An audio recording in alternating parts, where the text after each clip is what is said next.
All right, so we are closing up the cottage because we're not going to be coming too much in the summer, but I just wanted to do a quick little video to show you that if you have an ice maker and you have hard water and you use tap water, you may have a buildup of this yellow discoloration here where the water sits in pools. But I just wanted to show you as well that there could be mold growing inside.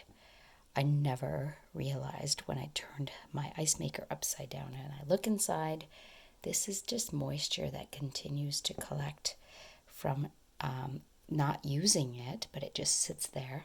And this is why it is very important that you invest in the proper ENJO product that you need for the job. So this is the wand, and it fits perfectly inside all of these little grooves here. All you need is water. You can also pop it right in there where that valve in and go in there to clean that. Use water, rinse it out.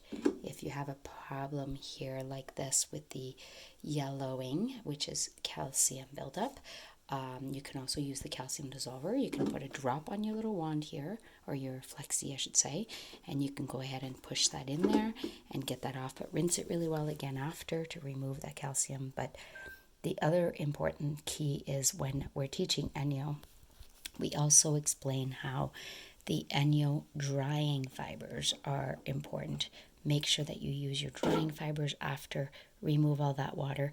And from now on, I think that I'm going to be continuing to wipe off inside after we use this ice maker every once in a while, because I guess the water that's staying behind is causing mold. So I'm going to clean that out, and I'm going to show you as well how the basket where the ice goes in, it actually isn't too bad because the ice sits inside here.